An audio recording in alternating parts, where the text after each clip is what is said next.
ஒரு நாட்டுடைய மிக மிக சக்தி வாய்ந்த நபர். அவர்தான் அந்த நாட்டுடைய மிகப்பெரிய தலைவர். ஆனால் கடந்த 4 மாதங்களாக அவர் யாரு கண்ணிலையும் படலை. எங்கே இருக்காரு, என்ன பண்ணுறாரு, இருக்காரா இல்லையா அப்படின்னு கூட எந்த தகவலும் கிடையாது. ஆனாலும் அந்த நாடு அந்த நபரை தலைவராக ஏற்றுக்கிட்டு வழக்கம் போல இயங்கிக்கிட்டு இருக்கு. உண்மையை சொல்லப்போனால் மிகப்பெரிய போரையே கடந்து வந்திருக்கு அப்படின்னு தான் சொல்லணும்.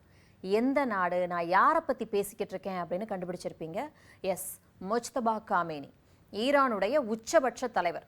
அமெரிக்க இஸ்ரேல் தாக்குதலில் முஜ்தபா காமேனி படுகாயமடைஞ்சு கோமாவுக்கே போயிட்டாரு அப்படின்னுலாம் மேற்கத்திய ஊடகங்கள் தொடர்ந்து தெரிவிச்சுக்கிட்டு வர்றாங்க. ஏன்னா இதுவரைக்கும் போர் துவங்கினதுக்கு அப்புறம் அவர் இன்னும் நேரடியாக வெளியில் வராதது பெரிய சந்தேகங்களுக்கு வழிவகுத்துச்சு. ஆனால் ஈரானுடைய முன்னாள் உச்சபட்ச தலைவரும் முஜ்தபாவுடைய தந்தையுமான அயதுல்லா அலி காமேனி கடந்த பிப்ரவரி 28 படுகொலை செய்யப்பட்ட நிலையில அவரோட இறுதிச் சடங்கு ஜூலை 4 துவங்கி 9 வரைக்கும் நடைபெறுது. இப்பவாச்சும் முஜ்தபா காமேனி வெளியில வருவாரா? ஏன் இவ்வளவு நாட்கள் கழிச்சு அயதுல்லா அலி காமேனியோட இறுதிச் சடங்கு நடக்குது உள்ளிட்ட பல விவகாரங்கள் குறித்து விரிவாக அலசுவோம். இது தந்தி டிவியின் நியூஸ் டீப் டைவ். வழங்குவது நான் வினோதினி முத்துராமலிங்கம்.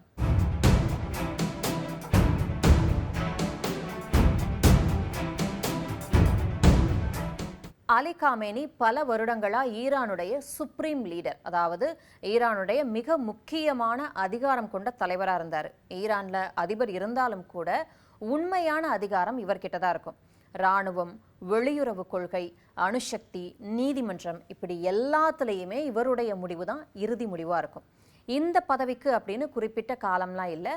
5 வருடங்கள் தான் இருக்கணும், இல்லை 10 வருடங்கள் தான் இருக்கணும் அப்படின்னு எதுவுமே கிடையாது. இறக்குற வரைக்கும் கூட ஈரான் சுப்ரீம் லீடராக இருக்கலாம். சர்வதேச அளவில் வலிமை மிக்க நாடுகளாக கருதப்படக்கூடிய அமெரிக்கா, இஸ்ரேலை பார்த்து கொஞ்சம் கூட பயப்படாத ஒரு தலைவராக தான் அலி காமேனி இருந்தார். இறக்குற வரைக்கும் இருந்தார். அந்த நாடுகளுக்கு ஒரு சிம்ம சொப்பனமாக இருந்தார் அவர் உயிரோடு இருக்கிற வரைக்கும். உலகத்தில் பெரும்பாலான நாடுகள் இந்த 2 நாடுகளையும் ஆதரிக்கிற போதிலையும், அதாவது அமெரிக்கா, இஸ்ரேல் ஆகிய 2 நாடுகளையும் ஆதரிக்கிற போதிலும் கூட 1979 ஈரானிய புரட்சிக்கு அப்புறமா அமெரிக்கா எதிர்ப்பு நிலையை எடுத்து இன்னைக்கு வரைக்கும் அமெரிக்க ஏகாதிபத்தியத்தை எதிர்க்கிறவங்கள முக்கியமான நாடு ஈரான்.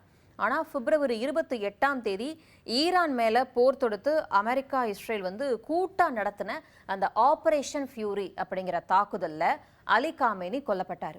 அவருடைய மனைவி, மகள், மருமகனும் பேர குழந்தையும் கூட கொல்லப்பட்டாங்க. அவருக்கு 86 வயசு இறக்கிறப்ப. ஜூலை 4 இறுதிச் சடங்குகள் தொடங்கி ஜூலை 9 ஈரானுடைய மஷத் அப்படிங்கிற நகரத்தில் அவர் அடக்கம் செய்யப்பட இருக்கார். முஜ்தபா காமேனி அலி காமேனியோட மகன். இவருக்கு 56 வயசு. அப்பாவோட மரணத்துக்கு பிறகு இவர் தான் ஈரானுடைய அடுத்த சுப்ரீம் லீடராக பதவியேற்றிருக்காரு. ஆனால் அதுக்கப்புறம் அவரை இதுவரைக்கும் யாருமே நேரில் பார்க்கல. அந்த தாக்குதல் நடந்தப்போ முஜ்தபாவுக்கு காயம் ஏற்பட்டதா சொல்லப்பட்டது. ஈரான் ஊடகங்கள் என்ன சொல்றாங்க அப்படின்னா, அவருக்கு காலில் அடிபட்டிருக்கு, முகத்துல காயம் இருக்கு அப்படிங்கிற மாதிரி சொல்றாங்க. ஆனால் மேற்கத்திய நாட்டு ஊடகங்கள் என்னென்னவோ சொல்லிக்கிட்டு இருக்காங்க. அவருக்கு கல்லீரல் பாதிப்பு, ஒரு காலே கிடையாது, கோமாவில் இருக்காரு அப்படின்னுலாம் பயங்கரமான செய்திகளை பரப்புறாங்க. ஈரான் இதை அதிகாரப்பூர்வமாக உறுதிப்படுத்தலை. பிப்ரவரி மாதத்திலிருந்தே அவர் தொலைக்காட்சிகளில் தோன்றி மக்கள் முன்னாடி உரையாற்றலை, எந்த பொதுக்கூட்டத்திலையும் பேசலை, வீடியோ கூட வெளிவரலை. அவரோட அறிவுறுத்தல்கள், உத்தரவுகள் இது எல்லாமே வெறும் அறிக்கைகளாக மட்டுமே வெளிவர்றதால இதில் பலத்த சந்தேகம் வந்திருக்கு. ஆனால் அவர் நல்லா தான் இருக்காரு, மீட்டிங்லலாம் கலந்துக்கிறாரு, ஆடியோ கால் மூலமாக உத்தரவுகளை பிறப்பிக்கிறாரு அப்படின்னு ஈரான் அதிகாரிகள் உறுதியாக சொல்கிறாங்க. இப்படியான சூழல்ல அலி காமேனியுடைய இறுதிச் சடங்கு அப்படிங்கிறது மிக முக்கியமான நிகழ்வு.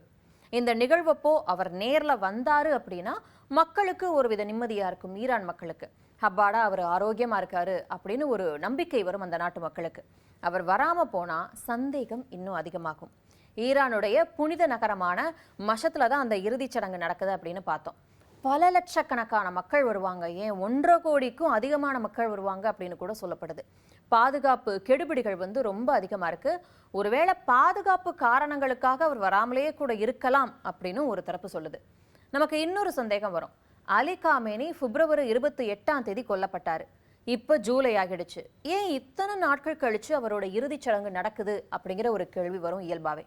எதனால இந்த காலதாமதம் அப்படிங்கிறதுக்கு பல யூகங்கள் இருக்கு. அதாவது போர்க்கால சூழல் மற்றும் பாதுகாப்பு தொடர்பான சவால்கள் தான் இதுக்கு காரணம் அப்படின்னு சொல்லப்படுது. பிப்ரவரியில துவங்கின போருக்கு அப்புறமா ஈரான் மற்றும் அந்த பிராந்தியத்துல போர் சூழல் நிலவுச்சு. லட்சக்கணக்கான மக்கள் இறுதிச் சடங்குல பங்கேற்பாங்க. அப்படிங்கிறப்போ அந்த மக்கள் கூட்டத்துக்கு பாதுகாப்பு அளிக்கிறதுலையும் போர்க்கால நெருக்கடிகளை சமாளிக்கிறதுலையும் அரசுக்கு தொடர்ச்சியான சவால்கள் இருந்துச்சு. இறுதிச் சடங்குக்கான ஏற்பாடுகள் பலமுறை முடிக்கப்பட்டும் கூட பாதுகாப்பு காரணங்களுக்காகவும் போர் சூழல் காரணமாகவும் மறுபடியும் தள்ளி வைக்கப்பட்டுச்சு. இது ஒரு பெரிய தேசிய நிகழ்வு அப்படிங்கிறதால எந்த விதமான அசம்பாவிதமும் நடந்துடக்கூடாது அப்படிங்கிறதுல அதிகாரிகள் கவனமா இருந்திருக்காங்க. ஏன்னா இப்போ ஒரே இடத்துல லட்சக்கணக்கான மக்கள் கூடுறப்ப அப்பன்னு பார்த்து அமெரிக்காவும் இஸ்ரேலும் தாக்குதல் நடத்துறாங்க அப்படின்னா எவ்வளோ பெரிய உயிர் சேதத்தை ஏற்படுத்தும் அப்படின்னு கற்பனை கூட பண்ணி பார்க்க முடியல. ஈரானுக்குள்ள தீவிர இஸ்லாமிய ஆட்சியை ஆதரிக்கக்கூடிய மக்கள் கட்டாயம் முஜ்தபா காமேனியை ஆதரிக்கிறாங்க. இராணுவமா இருக்கட்டும், மத அமைப்புகளா இருக்கட்டும், இவங்க எல்லாமே முஜ்தபா காமேனியை கண்ணை மூடிக்கிட்டு ஆதரவு கொடுக்குறாங்க அவருக்கு. அமெரிக்கா மற்றும் இஸ்ரேலுடைய பார்வை எப்படி இருக்கு அப்படின்னா, இரு நாடுகளுமே முஜ்தபாவை தங்களோட எதிரியா தான் பாக்குறாங்க. இவரை ஒழிக்கிறதுக்கான எல்லா நடவடிக்கைகளும் எடுக்கப்பட்டுச்சு. இவரை நேரடி இலக்கா தான் அவங்க கருதுனாங்க. இவர் ஆட்சிக்கு வந்ததிலிருந்தே இஸ்ரேல் மற்றும் ஈரானுக்கு இடையிலான மோதல் ரொம்ப தீவிரமடைஞ்சது.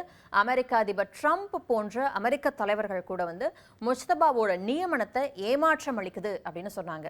இஸ்ரேல் மற்றும் அமெரிக்கா நடத்தின தாக்குதல்ல தன்னோட தந்தையான அலி காமேனி கொல்லப்பட்டதுக்கு அப்புறம் முஜ்தபா அவங்கள பழிவாங்க போறதாவும் நீதி கிடைக்க போராட போறதாவும் பகிரங்கமா எச்சரிக்கை விடுத்தாரு. ஆக சூழல் இந்த மாதிரி தான் இருக்கு. இப்படியான நிலைமையில அலி காமேனியோட இறுதி சடங்குல பங்கேற்க பிரதமர் மோடிக்கு ஈரான் அதிபர் மசூத் அழைப்பு விடுத்திருக்காரு. ஆனால் பிரதமர் மோடி அந்த சமயத்தில் ஏற்கனவே திட்டமிட்டபடி இந்தோனேஷியா, ஆஸ்திரேலியா, நியூசிலாந்து உள்ளிட்ட நாடுகளுக்கு சுற்றுப்பயணம் மேற்கொள்றதால இந்திய அரசு சார்பில் பீகார் ஆளுநரான ஓய்வு பெற்ற லெப்டினன்ட் ஜெனரல் சையத் அதா ஹஸ்னைன், அப்புறம் வெளியுறவுத்துறை இணை அமைச்சர் பவித்ரா மார்கெரிட்டா, இவங்க 2 பேரும் கலந்துக்கிறாங்க. ஆக ஜூலை 9 மஷத் நகர்ல நடக்க போற அந்த இறுதிச் சடங்கு வெறும் அலி காமேனிக்கான இறுதி அஞ்சலி நிகழ்வு மட்டும் கிடையாது. அது முஜ்தபா காமேனிக்கான அரசியல் அக்னி பரீட்சை அப்படின்னு சொல்லலாம்.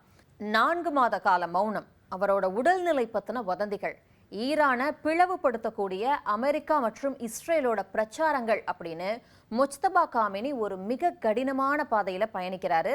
அந்த நிகழ்வுல அவர் பொதுவெளியில தோன்றுவாரா இல்ல இதே மௌனம் தொடருமா அப்படிங்கிறது தான் ஈரானுடைய அடுத்த கட்ட அதிகார போக்க நிர்ணயிக்க போகுது அப்படிங்கிறதுல சந்தேகம் கிடையாது.